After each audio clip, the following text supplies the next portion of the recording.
Hey, welcome to the Nerdist Podcast, episode number 259. If you have popped over to the Nerdist channel recently at youtube.com/Nerdist, you would see the Ben Folds 5 video for their new song, Do It Anyway, their first new stuff in like 13 years. It's an amazing song. You can get the album pretty much anywhere, because that's how the internet works. So it's Ben Folds, and there are Fraggles in the video. It's Ben Folds and Fraggles. If that is not enough of a reason for you to watch that video, then I submit for your approval Miss Anna Kendrick, who is the guest on today's podcast. She was nominated for an Oscar. I think maybe our first Oscar nominee? Is that right? That is a serious distinction. Look at us classing it way up on the Nerdist podcast. So we met when she was on the video, and she was awesome and super cool. And so I said, hey, well, you should be on the podcast. And then it happened. And guess what? Spoiler alert, she was delightful. So she's in a movie called The End of Watch, which was written by the guy who wrote Training Day, which you liked. So I'm guessing this is probably a pretty good movie, especially if it has her in it. So go check it out. It opens Friday, September 21st. And right now, the Nerdist Podcast, as proof of the delightfulness, with Anna Kendrick. Now entering Nerdist.com.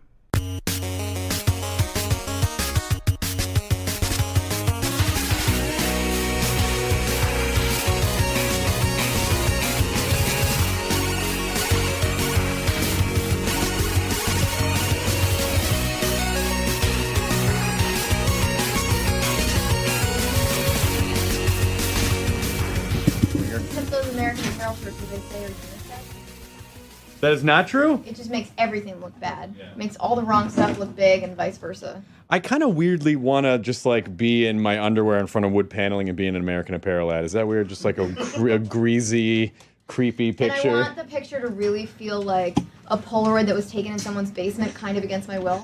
like I was really reluctant to take the photo. Yeah, instead of cheese, everyone says, "What are you doing?" And then this is I gotta put these headphones on. So the microphones, you kind of have to get right on them because they're radio mics. Anna Kendrick, you are delightful. I love that you're here on the show. Hey, dude. It's already started. What's going on? Nothing. We just recently met. That's true. You know this. I'm saying this for the benefit of people listening. And I guess by the time, this will go up next week, so that the video will be out by then. Okay, good. Okay. I was hoping you would have planned it that way. Otherwise, it'd be weird to be like, we met doing this thing that we can't talk about. Anyway, thanks for being here. Like, that's the whole show. Yeah, we did the... Kyle, hop on the mic for a sec. Did we tell you about this? Did we tell you about the Ben Folds video? I heard about it on the Liam Lynch interview. Oh, you did? Oh, okay. So we made this. We made a Ben Folds video for the new Ben Folds 5 album with Fraggles and Anna Kendrick. It has two of the best things in the world then. Yeah. And also Rob Corddry. Oh, okay. Is also in it too. Getting better. But I think I have the latest cut of it if you want to see before you leave. Yeah, I absolutely do. It's really fun. Were you a Fraggle fan growing up? I was a Fraggle fan. I grew up watching Muppet Family Christmas. Not to be confused with Muppet Christmas Carol. Different. It's one of those things where there's like a whole underground community of people who like swap VHS tapes because the only version that they ever officially released doesn't have some of the songs in it. Really? So, there are just tons of people who, like I did, grew up watching a version that their parents taped off of TV, and that has everything in it. So, and probably some sweet local commercials. Yeah, exactly. The one about milk helping you to grow up strong, and it's really like an anti-bullying message in that milk commercial. Milk does a body good. It was a big staple on like early 90s Nickelodeon. Is that right? Yeah, because I remember Jim Henson, just for whatever reason, early Nickelodeon had tons and tons of stuff through there. And that Christmas special, it would air in the summer. And I just remember loving it because it had the Fraggles in it, in that portion. Yeah. And so, it's the Muppets, the Fraggles, and the Sesame Street Gang all gathered for Christmas. My God. It's real good. An amazing mashup. Yeah.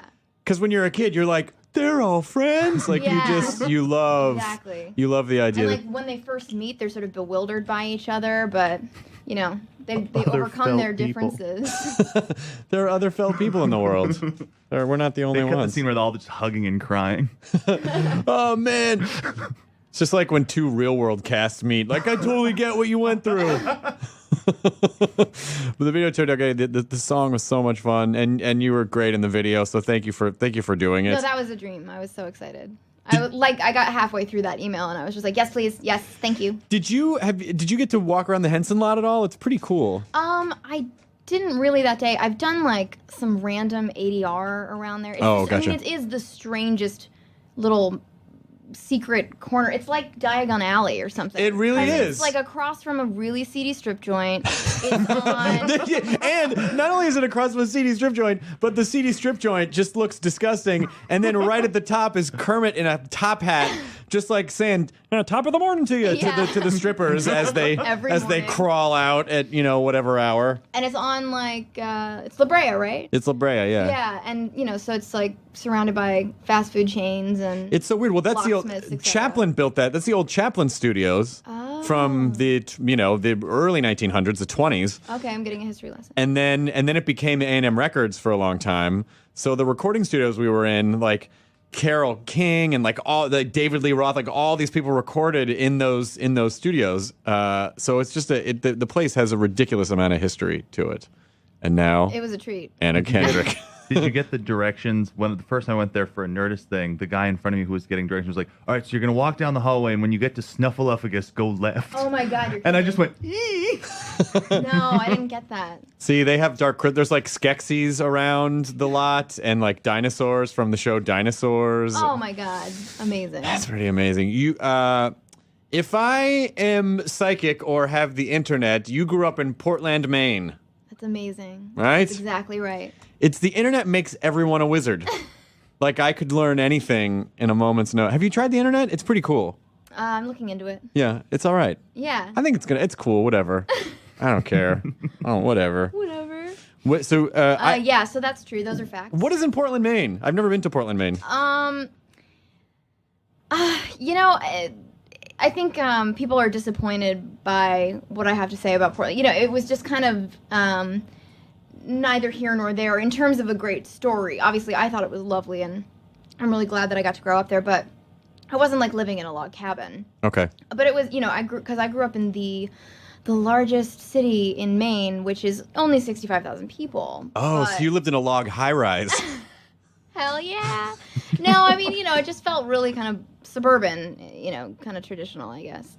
And, in the most cliche way, everybody there just can't wait to leave. And it's not until you leave that, kind of being from Maine becomes part of my identity. And, sure. I'm really like a proud Mainer. Do you think you'll ever, could you ever live there again? Maybe some point? Well, weirdly, when I was growing up there were still two, like art house cinemas. And there was a video store there. Like I remember, going into a video store and just like picking up Mouchette, and like watching films like that by accident, which was great. And I think that video store still stands, but the two art house cinemas are gone. Aww. So I don't know that I could hack it at this point.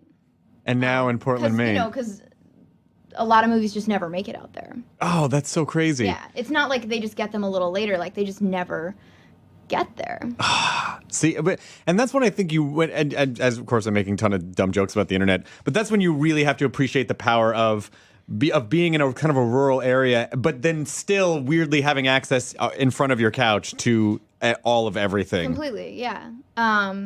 Yeah, I mean, the frustrating thing about the internet right now, I feel like, we're in that point where, like when all the record stores were closing, but iTunes hadn't really expanded its library enough, and I feel like we're at that point with movies where there's nowhere to rent a DVD, there's nowhere to buy a DVD. Right. But Netflix does not have everything, I mean, particularly things like Netflix Instant, which I think most people would like to have that service exclusively. Those licensing deals are a pain in the balls to make, and so that's why they have a bunch of old TV shows, because they're very easy licensing deals to make. And I even tried to rent like Rome Open City on iTunes, and they don't have it. Like I'm surprised by the amount of stuff that iTunes does have sometimes, but their movie selection is really not. Well, I have to snuff yet. I have to make the round. So like my digital mall is like you go go Netflix, iTunes, Zune, Amazon. Like you hit you're all of going them. Yeah. Huh? You're going Zoom. Well, if you have Xbox, like you have the Zune Marketplace, so you that's can true. you can just stream. You can get movies, and they actually do have some stuff that the other ones don't have. So I don't have a Zune player or anything. I just mean like my Zune Marketplace on the Xbox. Do you guys ever have that insane moment where you find out that there's like a music or a movie that's not made it to digital at all? Yeah. Like, and you're just like, how did this happen? How did in this world of reissues and everything going, and there's just I get something really that you're disappointed hunting in the a internet when that VHS? happens. I blame the amorphous, faceless internet. Like, how could you let me down like this? Look, how many videos of capuchin monkeys riding cats do you have? But you can't get most of Cameron Crowe's early movies on DVD. I mean, No, come on. like Rocket Video going out of business was. Yeah. Oh, it did? Was Uh-huh. Oh, a pain in man. my ass, because I remember there was tons of stuff. There was a lot of early Bergman stuff that you could only get on VHS. Yeah. So I You still, should try my library. I still have a VHS player, What about Cinephile? just in case. Oh, you do? Yeah, just in case I run into things like that. I mean, I find I use it less and less, but it's the only way I could find Through a For Glass sure. Darkly. So there you go. Damn it. Really? Yeah. I Yeah, thought no, I'd I seen think that. it is on Criterion now, but Yes, I know that okay, at the but I time think when I it's tried new. to rent it at Rocket Video, they directed me to the VHS section. By the way, did I introduce you? Kyle Clark is our intern, and Matt and Jonah are both working on, and so I pulled you on because I just felt bad. You're just sitting in the corner over there. I like hanging out. I got nowhere to be. I feel loving. Oh, I've got a place to go now. Because I work at night, either with the theater or doing comedy. But during the day, I literally watch Netflix. Like, So you know the landscape I of do. Netflix. You've combed all of it. Those failings are quite apparent sometimes. Anna, here's why I'm a big piece of shit. I did not know that you were in the Twilight. I've never seen a Twilight movie, That's okay, Homer. and that makes me feel. I really feel like I should because it is such a part of the fabric of our cultural landscape now. Not at And I just haven't seen a Twilight movie yet. That's okay, man. It's I appreciate when somebody like you, particularly when you seem to have a strong commitment to all things film related. I think because something that I tend to say is there are plenty of people in the world who only know me from Twilight, but there are still people in the world who literally don't know that I'm in it. And I think that people don't believe me when I say that, because generally, like when I'm talking to journalists, they are just like waiting to get their Twilight question in. Oh wow! They don't really want to talk about whatever project I'm working on. Did you have this? You have this So I vast think knowledge of cinema. I think they don't believe me. I think they think that that's just something I say to kind of make myself, like, as though I would need to distance myself from it, which I don't feel Right. that I need to do. So, yeah, somebody at the Huffington Post said that to me, and now you, so that's on the record. I'd be in a fucking Twilight movie. I've been in definitely. a heartbeat. Absolutely. I don't know why I haven't seen the Twilight movies yet. It's like I always kind of get to that point where I'm like, I'm just gonna watch Twilight tonight because I haven't seen it. And I just kind of want to know what all the fuss is about. I think it's because you know that if you watch that one as a completist, you're going to have to go through the other four. That's true. What if I love them so much? I What could if I see fall you're in comfortable love enough with with who you are, though. You could do that. I am. I don't give a shit what I like. I like what I like, and I'm not ashamed of anything that I like. I don't fucking care. I like a lot of yacht rock, unironically. Like I'll just listen to fucking Michael McDonald, and I don't. I love it. I don't care. I'll listen to Poco. Just break out some yacht rock. I worked with middle school girls, like at a private school, for 3 or 4 years. So by the end of it, I had a scary working knowledge of Twilight. Yeah. I sure hope you didn't have that beard when you did it because that's a big red flag. I think I looked worse for large portions of it, which I suppose is not a good testament to the school itself. But is that just through their chatter? Or Yeah, were you, well, like, because forced to... I taught drama there, but I also worked the lunchtime thing, and Okay. they'd just be reading, and occasionally it was like, okay, explain to me why this is good. So you were like the Jane Goodall of elementary school girls. Yeah, like you 6th, lived 7th, among 8th them grade. for a while and learned their tools. So I know a lot about the band Fun and Twilight. All right, Jonah just had an aneurysm about that band yesterday.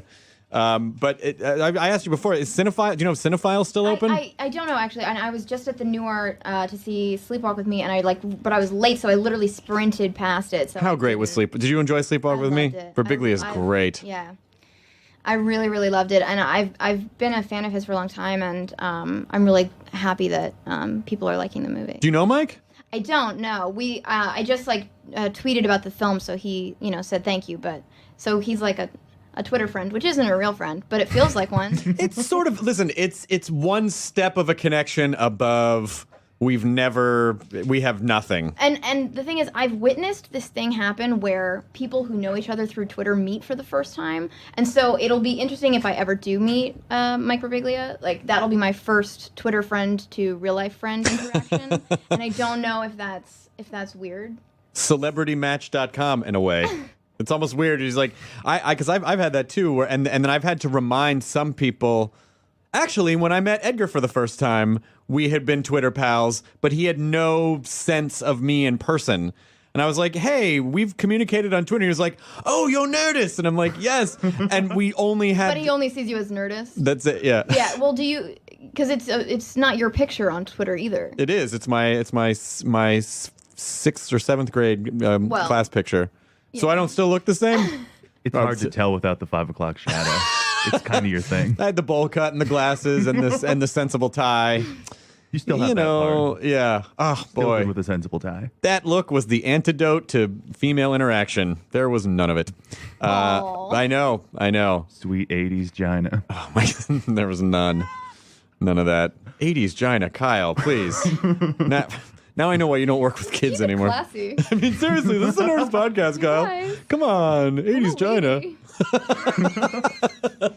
Guys are gross. I mean, come on, what the hell? But so you started when you were really young, though. Like, this is... Yeah, it's funny. I always feel like people make... I like my people's opinion of me changes when they find out I was like a child actor. Why?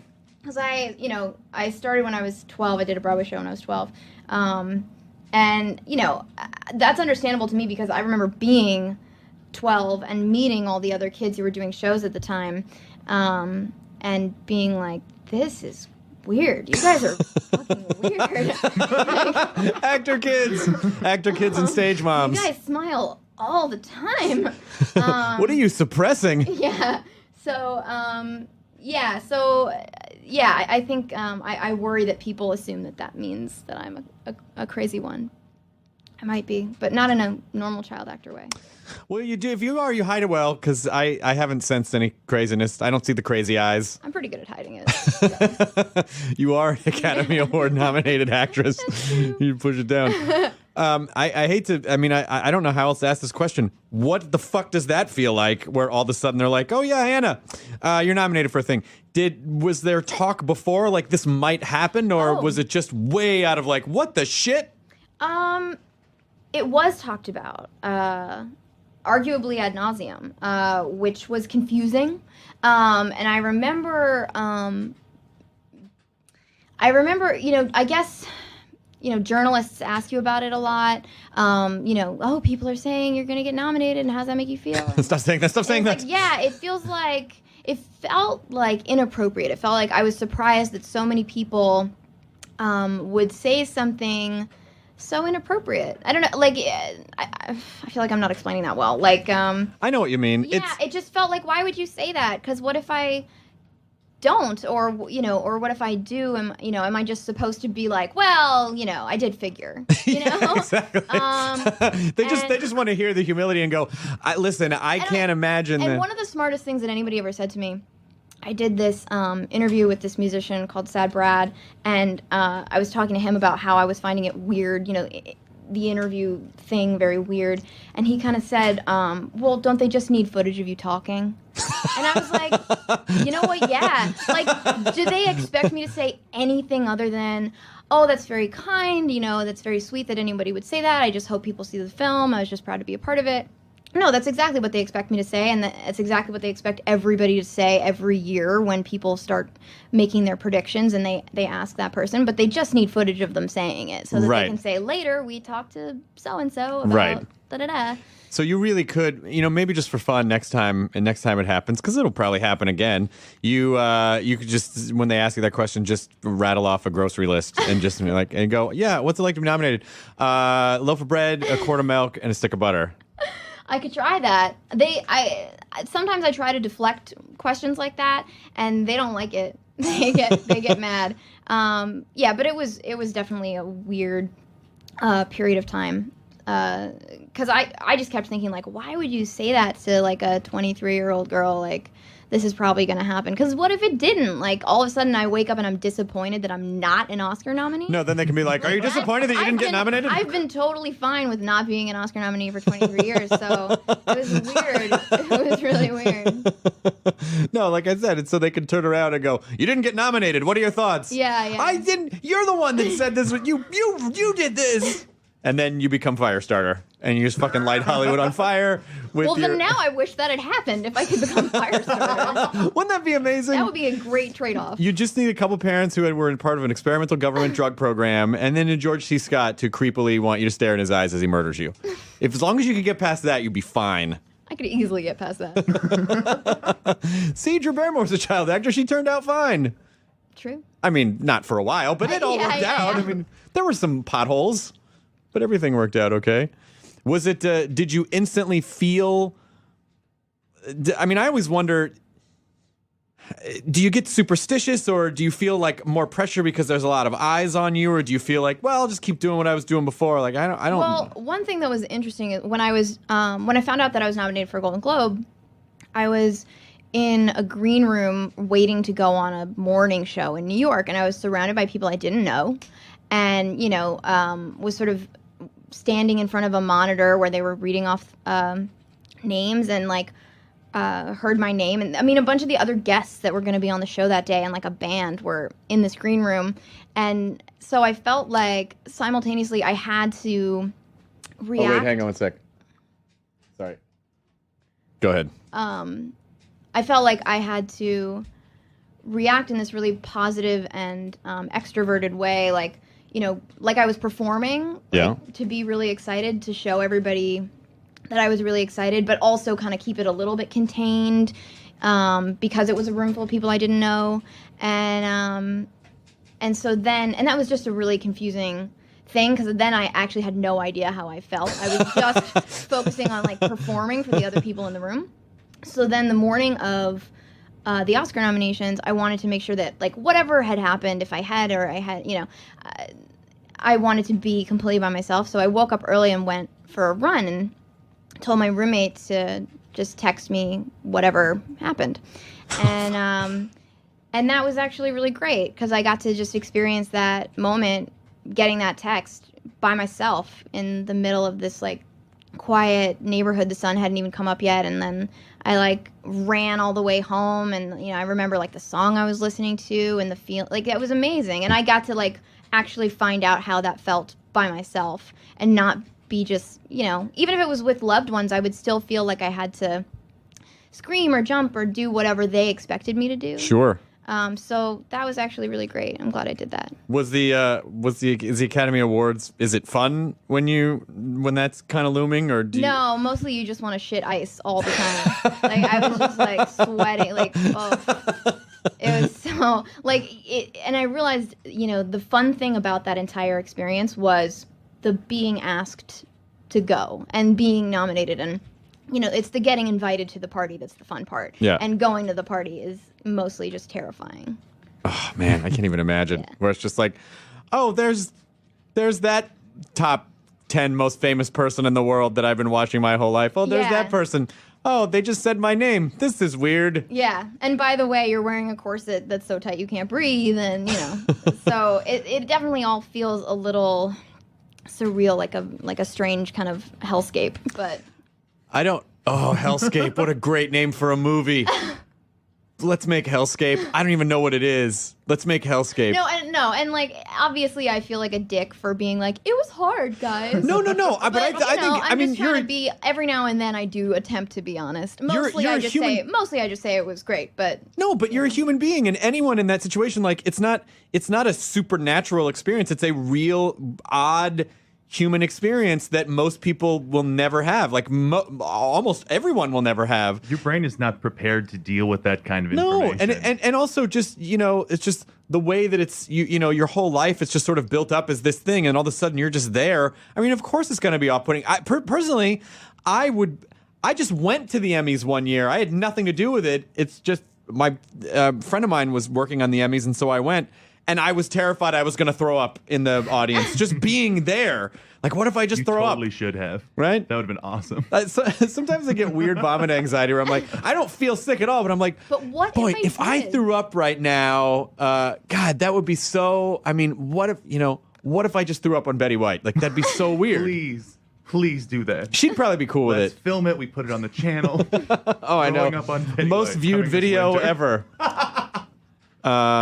Yeah, I mean that whole experience is so surreal, and it's art. It's so artificial and bizarre. Yeah. Well, and the weird thing about it was, again, like as I said, it's the proverbial being invited to the party that's the amazing part, and then when you're there, there's this additional element of everybody kind of being in your face, being like, aren't you having the best time? Aren't you having the best time you've ever had in your life?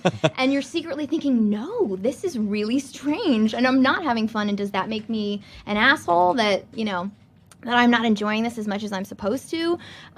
So it's this weird mental game you start playing with yourself where you like dig yourself into a hole over the fact that you're basically being told that this is the best that it gets, and you're like, but this is bad. This is This not is good. awkward. Like this is the best because this is not fun. And then immediately after the Oscars, I went and started filming 50/50, and I was like, oh no, this is the best that it ever gets. Like doing rehearsals with Joe and Seth and Jonathan Levine, our director, like that's what it's all for. And I know, like, if I were listening to this interview, I'd be like, fuck you, like, that's so, but that, that's the truth, is like all the stuff that's supposed to be the fun stuff isn't.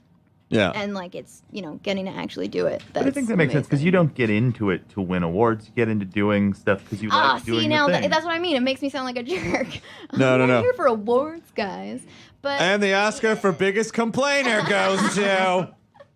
Thanks, everyone. It was a real false pain in the ass to humility. come. No, but honestly, I mean, I so understand what you mean, because in the last couple of years, I've gotten to do some things that were, would have been on a bucket list, just like lifelong dreams, or even like, and so I guess when you're having the experience, it really is that moment of like, is this it? Am I having it now? Am I having it? I really want to Is this appreciate this. happiness? I have to Yeah. appreciate this. And a lot of times I find that it's not until afterwards and kind of in retrospect where you kind of go, you sort of have to sift through and sort out the feelings like, like a piggy bank, and just make sure, and then go, okay, yeah, that actually was a really interesting, fun Yeah. experience. But or even our little video. Yeah. Like that was amazing. Working and, with Fraggles. And frankly, singing that song with the Fraggles was incredible. But even running in the hall and slamming into you. And no, I know this sounds so stupid, but that feeling of no, let's do it again. Watching playback and being no, we can do it better than that. Yeah. That's a great feeling. that's fun. Absolutely. And feeling we don't have enough time. No, come on, please let us do it just Yeah. one more time. We can do it better. That's a feeling that's when your endorphins are really It was really for me. The moment was we were shooting. I wanted that we were shooting of stuff with the Fraggles, promotional stuff, and then I was like, well, we should get one where this one thing happens with all the Fraggles and Uncle Traveling Matt and everything, and then the AD was like, or we know what, we really don't have time, and so I was like, oh, and I was like, wait a minute, I'm making this. Make the time. I got super I'm like, we are right. doing this, and that feeling to me was really kind of fun on the video. I have Fraggles here, and I am going to put them in as many photographs as I feel. Until I feel satisfied. And everyone had to do it. Oh, it was so awesome. Oh my God, it made me so happy.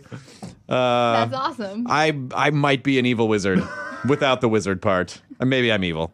But it was so much fun. I mean, I wasn't a dick to everyone, but it was just no, let's do it. And they were like, all right.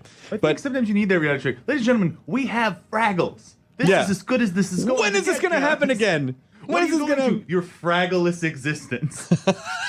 I pity you.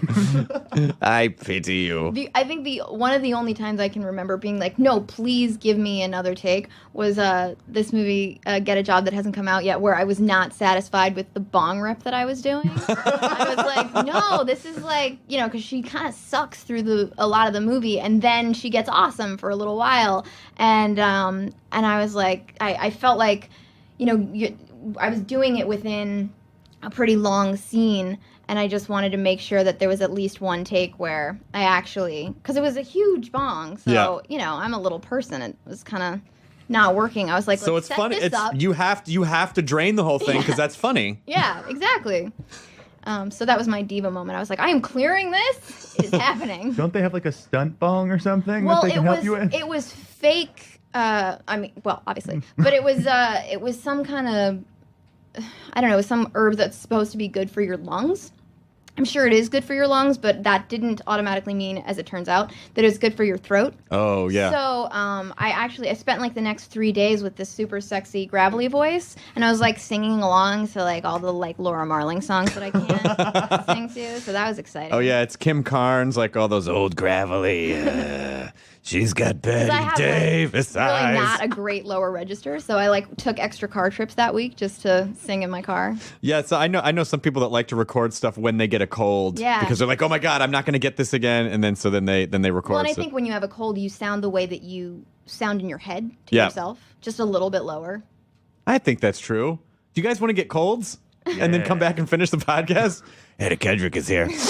Oh. Hey guys. What's Just gonna happening? walk in fridge pouring water on ourselves until we're sick. There's no reason we were I think going to that's a do really that. good plan. So my next question is: Did you bring me the Ant-Man footage that I asked you for, or is that not going Oh, to man. happen, or what the fuck? This isn't Sorry. airing. I mean, seriously. I mean, God come damn on. it. I mean, it's so easy. It'd be so easy for you. He'd give it to you. I mean, seriously. I don't know what you're talking about. WT fuck, Anna Kendrick. I'm really sorry. I harassed her about that on the Fraggle video. Hey, it's really nice to meet you, Benny Burke. What about the Ant-Man footage? Like, hey, take it easy. Come on, I'm making a video here. No, I apologize for harassing you. Okay. But you're a huge movie. You quoted. I mean, you've cited Rocket Video and Cinephile and all of the movies you used to watch. Is film kind of your passion? Yeah. I mean, when I was like 12, my dad insisted that I get like a basic education of the classics. Yep. So when I would want to rent like, you know, Spice World or something, he'd be like, okay, but if we get Spice World, we're also getting Casablanca or That African rules. Queen or His Girl Friday. And so, you know, I got like a little bit of the basics when I was a kid. And then it wasn't until I made my second film, really, that I kind of fell in love with filmmaking. Because the first one, I just had no idea what was going on. That I really started to fall in love with filmmaking and started to try and educate myself more. And there was definitely a period where I was watching like 3 and 4 films a day. I'd signed up for Blockbuster's version of Netflix when that was still a thing. So I had like 6 movies in my house at a time, and 3 to 4 movies a day is not a good way to watch movies, actually. Particularly because I thought the best thing to do would be to watch like all my Truffauts in one sitting, and it's just that, you know, I think you should do the opposite of that. Well, The with idea some of the those you double have to bill is process. kind of You really counterintuitive have to me. process. Yeah, exactly. And like I find it easier to watch. You know, like I watched. I Spit on Your Grave and The Triplets of Belleville back to back. And that's actually great because you're never going to confuse those elements. Nope. Whereas, like, masculine and feminine and femme and femme, like, those bleed into one movie for me. Because I watched them too close together and, yeah, I didn't give myself time. I just thought, like, I'm just going to consume as much as I can. So now I try not to do that. And I try to see stuff in theaters as much as I can. And I like seeing movies by myself, which helps. Oh, I don't mind seeing movies by myself either. Although I feel like I just don't spend enough time going to see movies. Because I've kind of gotten to this place where I'm like, well, I got to park, and then I got to go in, and then sit Yeah. down, and people are loud, and the cell phones in the theaters. Like, Well, and truly, like, I'm becoming a real curmudgeon about the, like, half-hour previews and commercials commercials, before. right? It's just becoming unmanageable. So that's a big deterrent for me. I try not to let that be a problem, but I would pay like a couple of dollars more yeah. for no ads, no anything. That's a good idea, actually.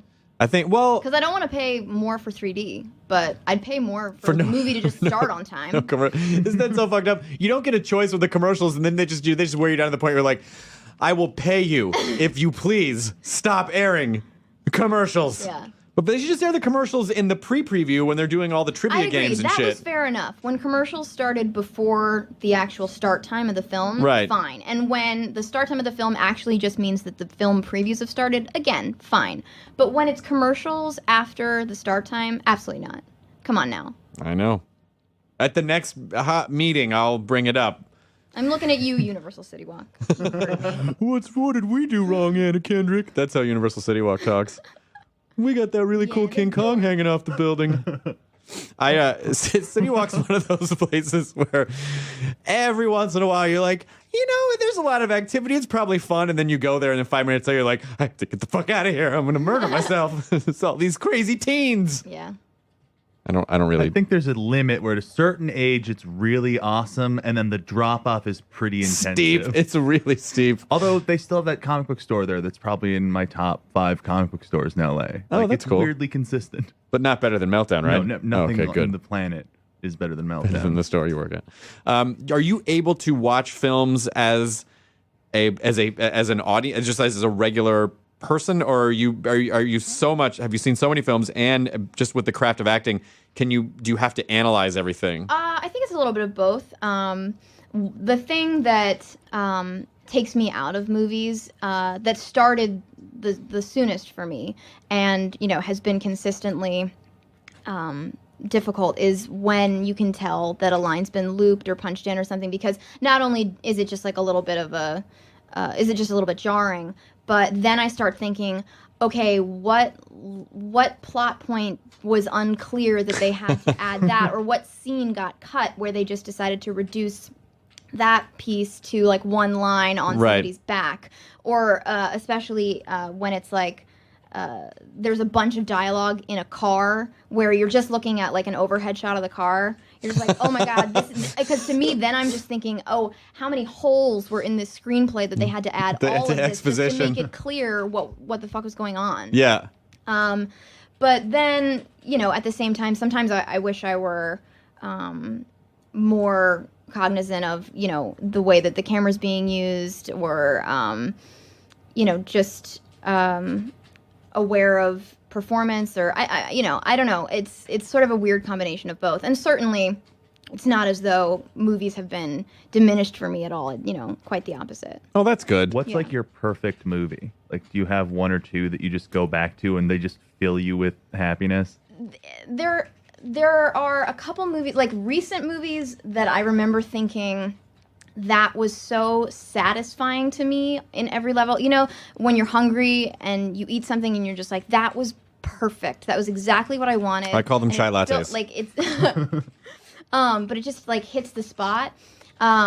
There were 3 films in like the recent years where I just felt like, and I love that feeling of please be the end, and then it is. Mm-hmm. Was JCVD, This Is England, and In Bruges. Oh, In Bruges. Oh my god. Yeah. Just like, those are perfect movies to me. Like, are they the best films I've ever seen? No, but they're just satisfying. so satisfying. Like, In Bruges in particular. I mean, I just saw 7 Psychopaths. Oh my god, is it good? It is so good. Oh. If you don't like Martin McDonagh, and I know that there are some weirdos out there that don't, We call them wrong. it won't change your mind. But if you don't like Martin McDonagh, you're dead inside. So whatever. So you're a fan of the just- plays too? Yeah. Lieutenant Van Yeah. Ishmore. yeah. That made me like plays. I saw Beauty Queen of Lebanon when I was 12 with my family, and my mom was just horrified by it. So it was this interesting moment where my brother and I realized, like, oh, our sense of humor comes from our freaky Irish dad. Got it. Okay. Like, into that dark stuff. So yeah, I've got a real affection for... Have you heard that he and Tom Waits are on again, off again working on a musical? No. I keep hearing pieces of it that they sort of send back and forth about it. Speaking of voice Nothing gravel. I want to exist more than the two of them working on Dear everything they can do. Lord. Like, That's amazing. And Tom Waits is amazing in it, in 7 Psychopaths. he's great in most movies he's Yeah. in. Like, I think it's because he only works with really good people. Yeah. But yeah, he's amazing. Well, he's not a guy. I mean, it's obviously directors go, I just want to put Tom Waits in something. It's not like, I can't picture Tom Waits in an audition waiting yeah. room being like, okay, how am I going to all right, I'm gonna go in. Okay, all right. But he has enough range. You look at Dracula versus like his stuff with Jim Jarmusch. He has a little bit of range. It's all Gravelly Guy, but variations on Gravelly Guy. Sure. Which I think is fine. I mean,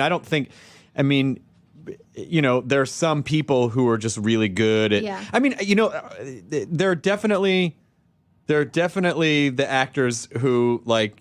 Some people get so much credit for playing these crazy characters and transforming, and then I always go. I think it's harder to play a regular guy because what do you hook into with that? I think there's absolutely value to people being really great at a certain kind of thing, and I feel like more and more people don't like that, or they know they're not supposed to like it. Nobody's got a problem with Woody Allen being Woody Allen. Sure.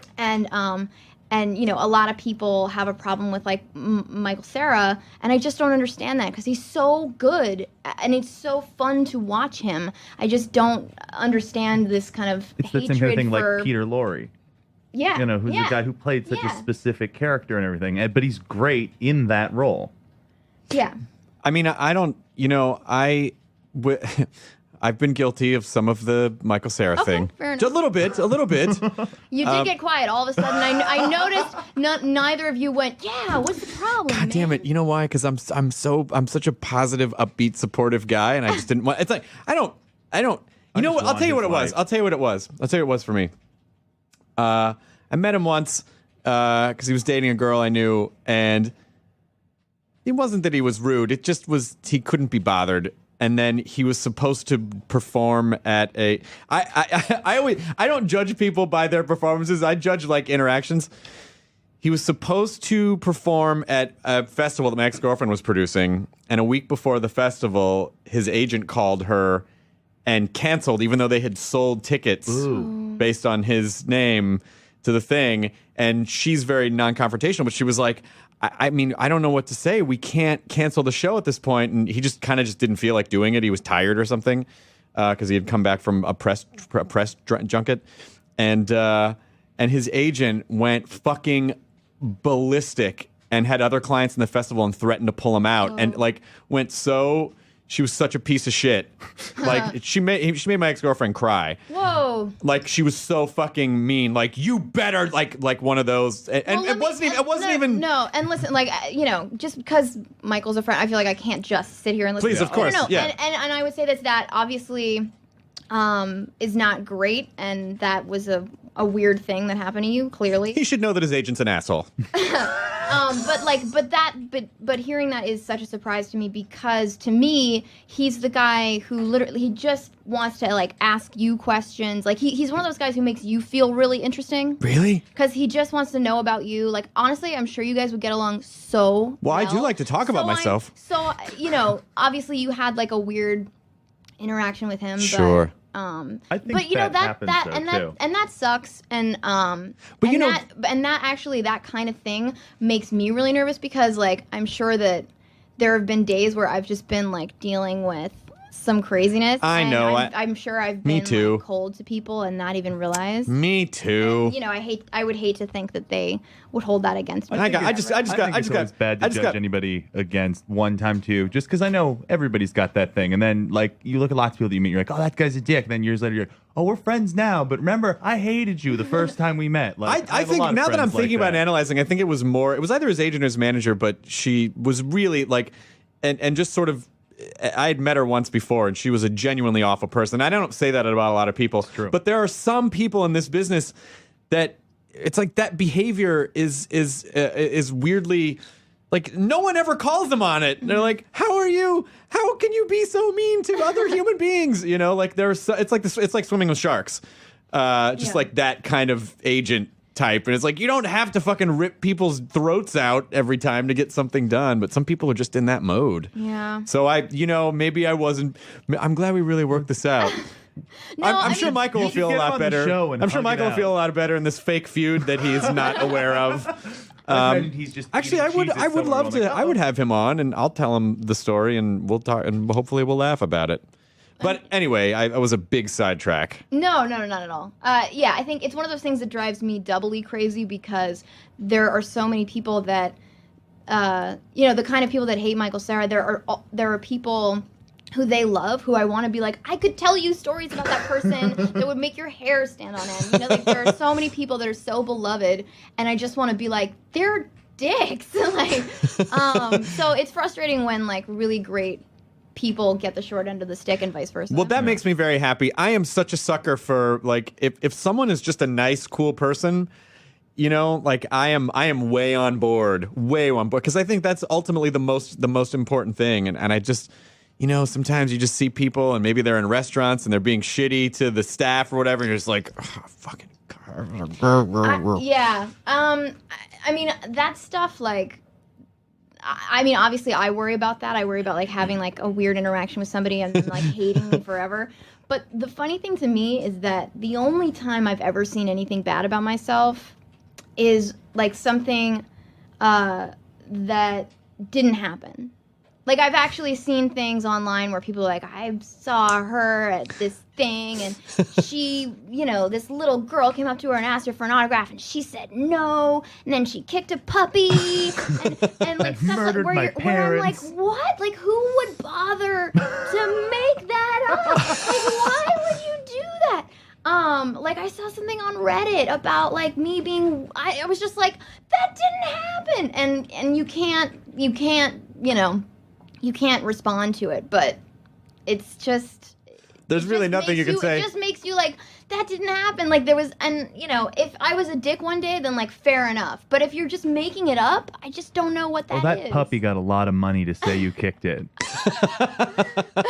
There was a. The puppy is extorting money from celebrities. The puppy's on the cover of OK magazine. All right, listen. Who have kicked me? This is gonna sound weird. I'm a perma puppy. I'm going to extort money from you because. Also, I can talk. I should have said that. Tough, even for a talking perma puppy. Talking perma puppy. If you were a talking perma puppy, you could fuck so many people over so hard because people are always going to side with a puppy. I don't give a shit who you are. You are never going to win against a puppy. It's puppy 1, you 0 forever times a million. And the problem with that kind of stuff is that, like you said, if you go on and go, "Hey, it's me, Anna Kendrick," that didn't really happen. Well, sure, of course you'd say that. Yeah. Like, no. Or like, you know, in theory, you should just be like above it, and you know, you don't even know that stuff exists, and yeah. But it's tempting. It's definitely like every now and then I'll think about like, you know, something like that, and I'll just be like, I should just fucking. You know, but yeah, I mean, you can't. And then when somebody was like, well, there was one time where you were rude and that actually happened, then I'd be like, well, okay, fair enough. Sorry, I'm a bitch sometimes. Which you're allowed to be because you're a person. Yeah, I know. I do feel there is that sort of like, you're famous. You better be superhuman, because you know if someone does, you know, just like the. Well, I just assume that for the most part, I genuinely assume nobody knows who I am, and this is the stupidest thought that runs through my head constantly is when this is so stupid. Please. When somebody recognizes me, the first thing that I think in my head, which is insane, is how did they recognize me? I don't even look like me. Which is so, like, that's such a weird... doesn't make any sense. But I just think, like, because, you know, you get, like, when you do, like, photo shoots and stuff, you just feel like this weird drag queen version of yourself. And so then I feel like when I'm on the street, first of all, I'm tiny. Nobody realizes how tiny I am. And you know, I usually look like a bum. And I just think, well, then now no one will recognize me. It's like being in disguise. I hope so then, like, I just never think, oh, I should just make sure to be really smiley with people, you know, just in case...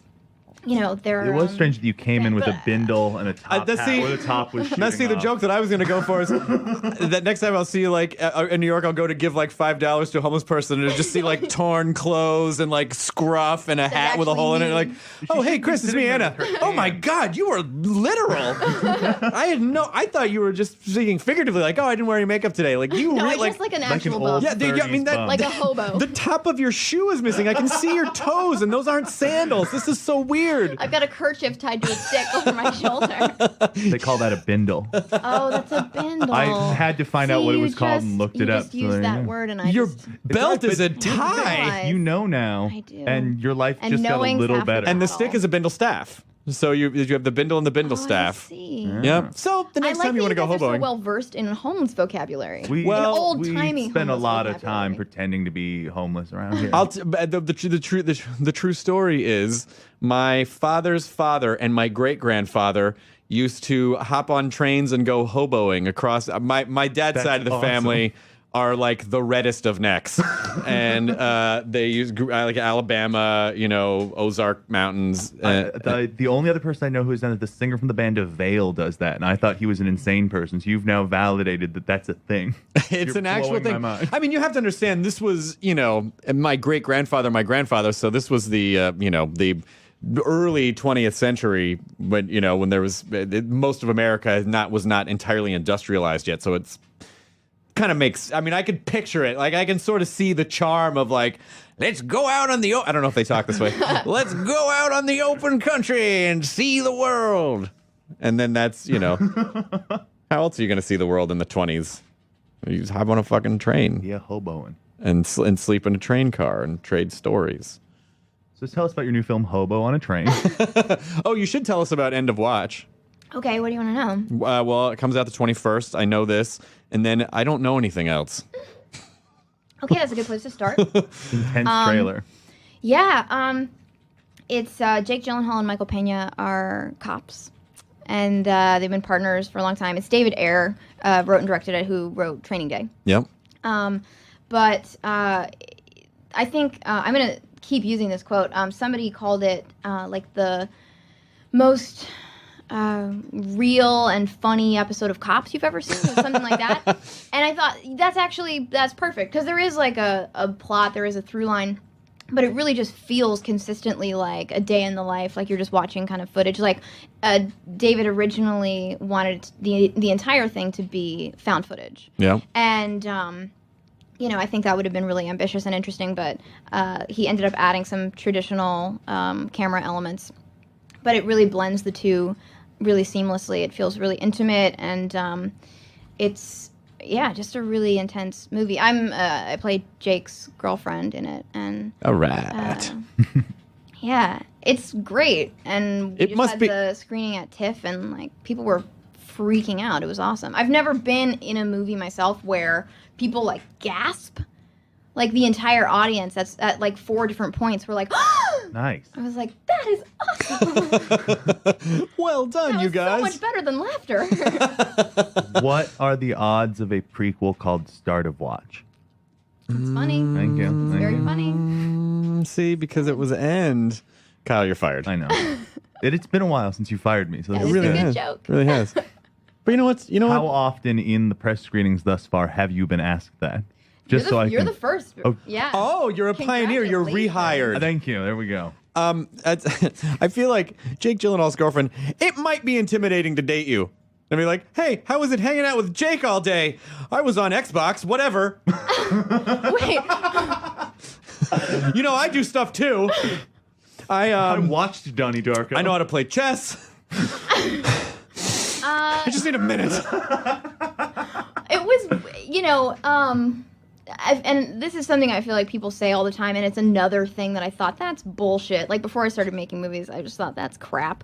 That, like, those romantic scenes really aren't that romantic, and there's a bunch of people standing around, and I was like, yeah, but it's still gonna be awesome, right? Like, you're just saying that to cover your ass. That's what you say to your significant other. But on set, But it is really, like, white you're hot. like, let's do this. Yeah, seriously. Let's I mean, cheat this for is free. Right. this is a free fucking this is like a pass. freebie. This is a paid vacation. Yeah. And it's just it is really hard to say just how uncomfortable it is. I would say that this was weirdly the closest it's been to feeling like kind of like, oh, we're kissing, and I feel nervous about it. It's weird because actually my first day was like the kind of intimate scene. Sure. Oh, jump right in.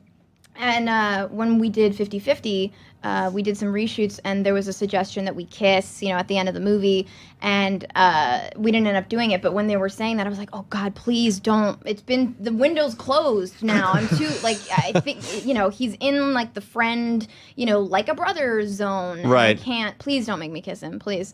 Even though he's clearly, an attractive man.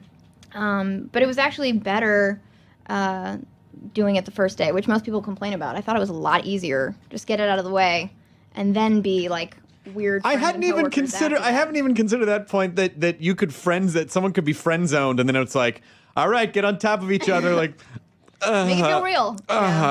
And the thing that is amazing is people think like that the chemistry is just amazing between, and it's like, that's just the editor, guys. Like, it was weird. Mostly it was just like, okay, don't don't squish my nose that way or whatever. That's the kind of thing you're thinking about. They cut out all the dry heaving and they're like, oh, I'm sorry. It's just weird. You're just so gross, Jake. You're just so gross. Well, you're just so much like a brother. You're repulsive. Is it do you feel what is the pressure for actresses to like do sexier scenes, and like what do you think the line is? I mean, you're obviously a very well respected actress, and but what do you where do you think, where is that line? Believe it or not, I haven't I don't really have that problem. I remember it's gonna get deep for a second. Please. No. Let's deep dive.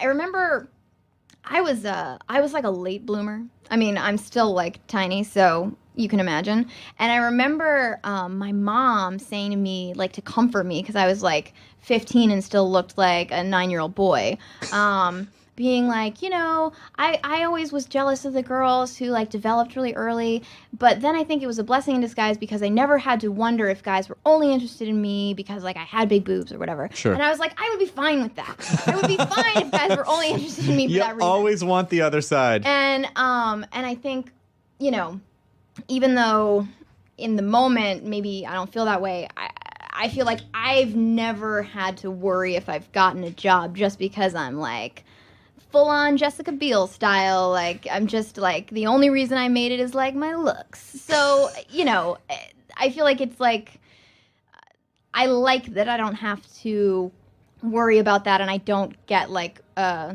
barrage of offers to do like half-naked like surfer chick flicks. So I think listen. I'm all for late blooming. I was way late bloomer. I was 4'10" until my sophomore year of high school, and I as I've said before, I had to take PE with the like when I was in 8th grade. I had to take PE with 5th and 6th graders. Really? Yeah, and when I was, I remember. But you had to. Well, I had to take PE, but I was too small for everyone else in my class, and so they put me. But it was like school mandated that you do that, or you just did it. No, I didn't choose to do that. It was humiliating, but they were like, "Oh, we'll let you play basketball with the 5th and 6th graders." Damn. I know. Dominate them. The sad thing is no. I mean, I was fucking. Don't worry about it. The only thing I was good at in PE was archery. The one where you get to stand still. I was great at that. I mean, I was president of the chess club. Like, I mean, come on, what the fuck. So it wasn't really I realized very, very early on, like, the sports are not going to be the path. But yeah, I remember being, I don't remember if I've told the story in the podcast before. And when I was 14, I was also president of the Latin club, and we went to a Latin convention in the mountains of Colorado, because I was living in Denver at the time. And we were in, it's very sort of, this sort of like Overlook Hotel kind of a feel of this, like, this YMCA in the mountains, this really old facility. And so there were all these high school students like debating in Latin, and it was all these Latin seminars. And I mean like Latin, the dead language, not Latino. I would have just said Spanish. So, and I remember there was this girl, and I thought she was really cute. And I had the courage to ask her out. I don't know where we were gonna go In Latin. I wish I remember how to say it, but and she just rubbed the side of my face, and she was like, "Oh, buddy, you're not even old enough to shave yet." I was like, "But we were the same age," but it was just she was already in older guy mode. Aww. What's she doing now? Probably doesn't have a podcast. That's funny to me. The idea that a lot of people, not like in interviews, I guess, but people ask me, they like want everybody to have some kind of like revenge like story or some kind of like justice porn about like You know. Oh my God, I love that term. That'll show. That's a subreddit. That's the only reason I know that.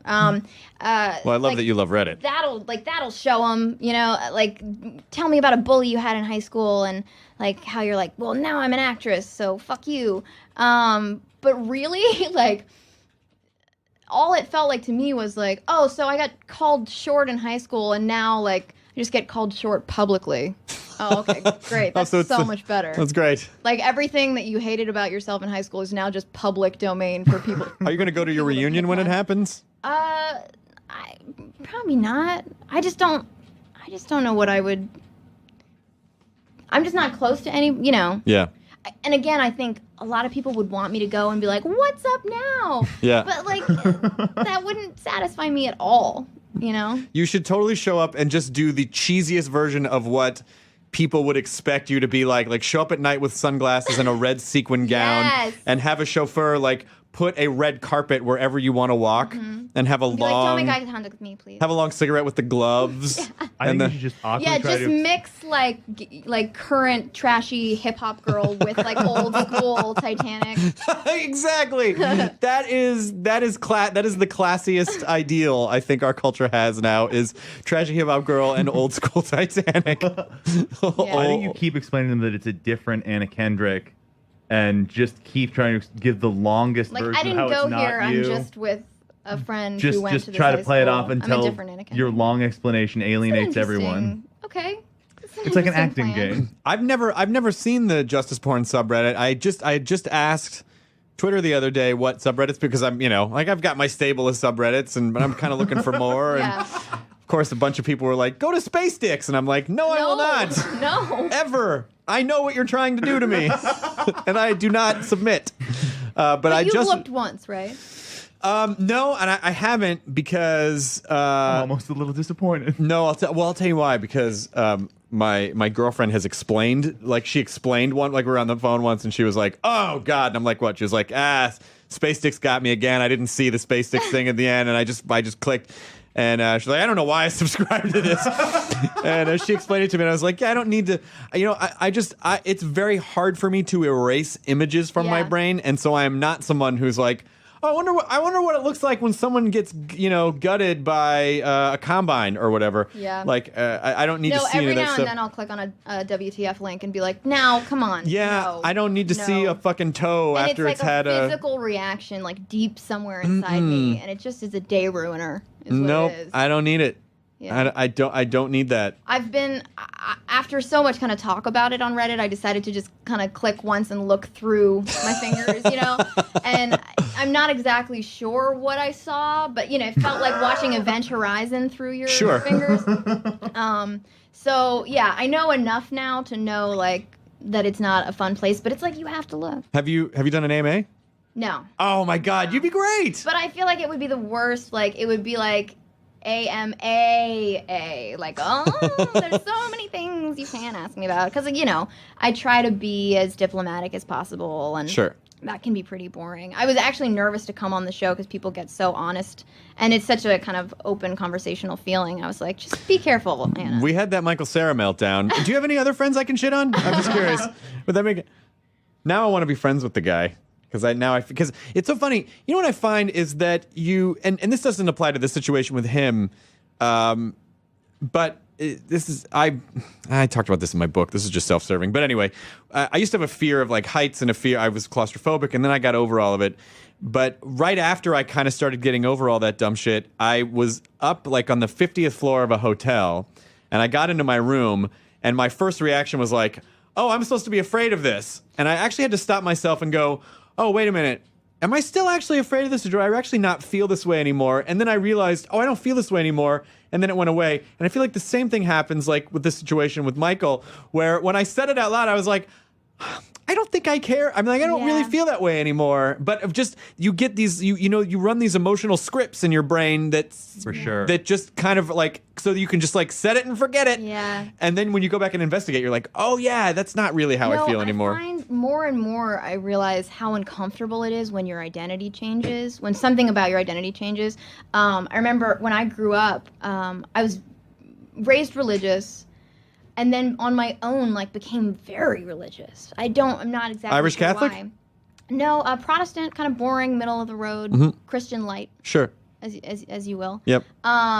And then when I was like 14, 15, like starting to question that was a really uncomfortable time, because I was like, but I'm the girl that's into this, and now who will I be? Sure. And I think even little things like, you know, like an old feud or just, you know, some, you know, taste that you have.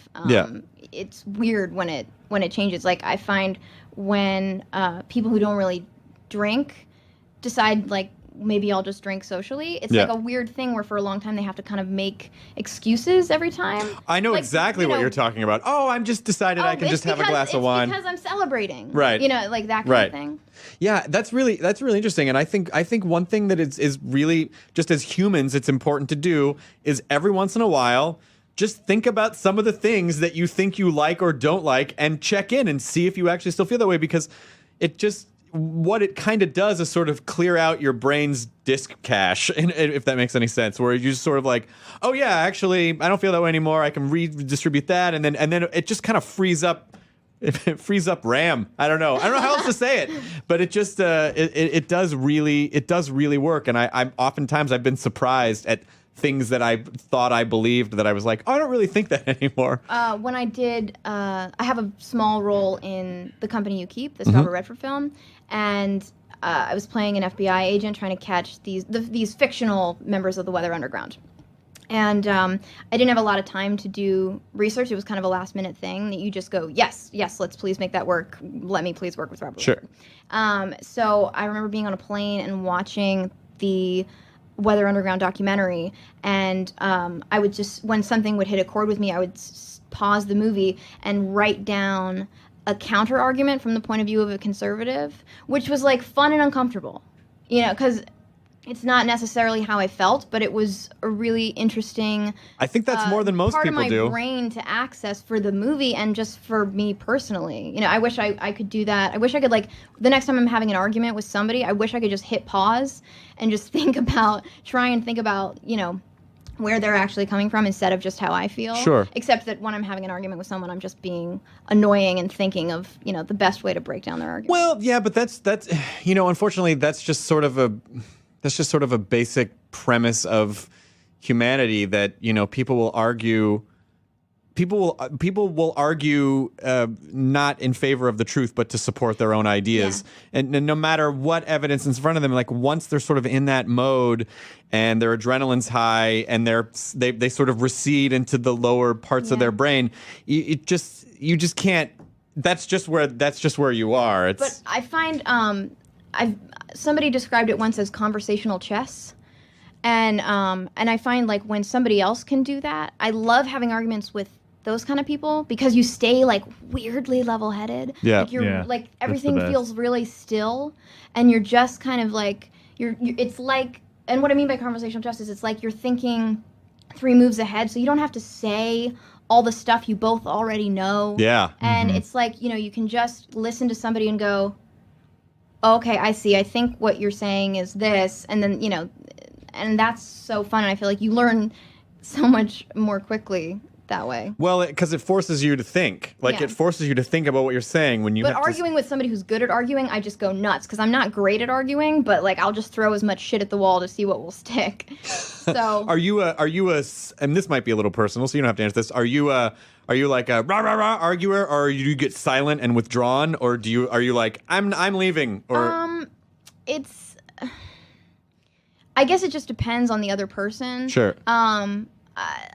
I think, you know, the people that I argue, like, rah rah rah with tend to be people who don't stay in my life that long. Sure. Because, you know, I think that says something about the way that we interact. So the people that are in my life but that I do argue with, it does seem to be, like, a much quieter argument. And but yeah, I mean, like, I dated very, you know, briefly, I dated a stand-up who just, like, knew how to push my buttons. And, like, we are a very complicated got bunch. So ugly, and, like, and he was good at arguing in that way that I'm not.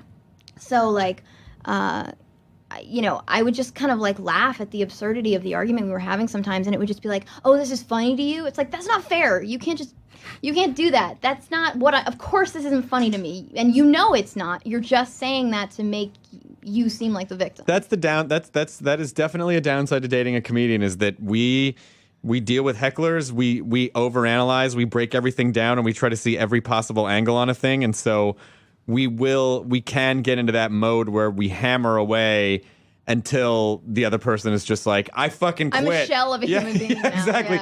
Yeah. Just because that's sort of... Honey, if you're listening to this, I'm sorry. I'm sorry for all of it.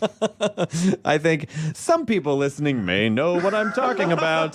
But yeah, that's comics are we're kind of a pain in the ass to date. We really... Genuinely so. We really are. So I apologize on behalf of all comedians. No. That's okay. Honestly, I think it was more specific to him than the profession. Yeah. I'd like to think. Was it Carrot Top? Damn it. Oh, I'm sorry. I'm That's sorry. personal. You just wanted to create a race of gingers. I understand. I totally understand. No. Well, what if that was it? And she was like, I can't. That's, of course not. Why are you crying? This interview's over. There's something in both of my eyes. Well, we're about at the end of the hour, but you're so delightful. I honestly, please come back on the podcast anytime. I would love to. You don't even have to promote anything. Just fucking come on and talk about movies you should or bring something. The Ant-Man footage. So stop it. We already hammered her about that. Just saying, it might help, Bob. Stop it. You want to see it too. Shut the fuck up. I have to play bad cop right now. Do you understand how it works? Am I saying this out loud? So we don't have a telepathic link. So his nose starts to bleed, and he just starts speaking his monologue. He'll be back in 5. Like, let's get you a water. He'll be back. Oh, one last question I want to ask you. This is what I'm wanting to ask you the whole time, and I kept thinking about other things. Do you think you seem to have a creator's mind? Are you going to write and produce and direct and create stuff? I mean, honestly, when you're on a film set, I think you have to be a special kind of crazy to be a director. I think it sounds like an awful job. Yeah, no, and when you're on a film set, you see like what they go through. Sure. And I just, and it's not like acting, it's you devote 2 years of your life to one thing. And if that one thing is a disaster, and and even sometimes you can see it and it's too late and you don't know how to kind of right the ship, I just can't imagine what that feels like. So, I guess it seems too terrifying to me to tackle, but maybe I'll become one of those people who like faces their fears, but I don't feel like that person right now. You still got a lot of acting to do. There's still a lot of stuff out there. Yeah. Yeah, I don't know. I just said that like a grandfather. You got a lot of acting to do. Do you and your friends get together for acting? Like when you worked on the Redford thing, did you just sort of watch them and go like, all right, so how did you transfer from this to this? Yeah, and sort of see like, and and the interesting thing is, it was a famous director too, and of course I can't think who it was, but there was a director who said, I don't know why more actors aren't directors, because they actually get the benefit of working with so many different directors. Directors just work with themselves. Oh, that's interesting.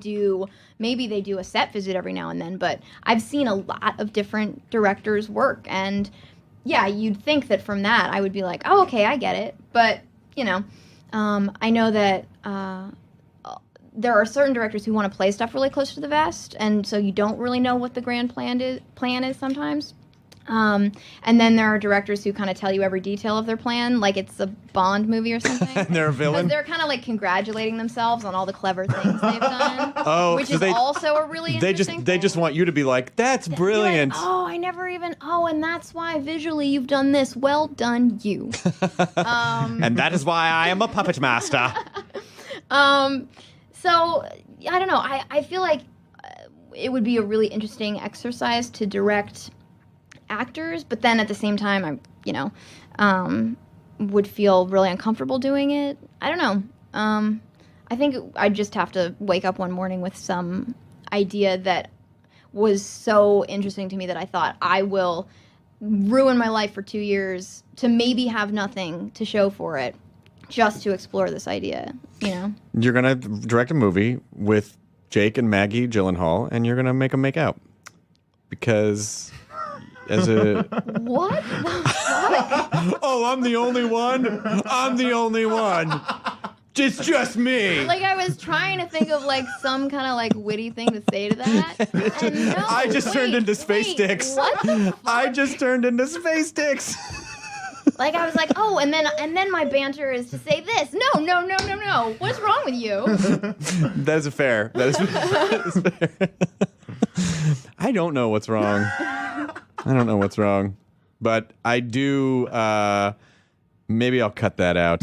No, don't. Nah, fuck it. I'll leave it in. Keep it. Okay. You're the guest. If you think I should keep it, but thank you for doing the podcast. I know. My pleasure. Thank you so much. Do you? I don't know if you live on this side of the country, but if you don't and you have limited time, that was nice of you to sit down with us for over an hour. It was my pleasure. Oh, we'll see you again soon. Enjoy your breed, everybody.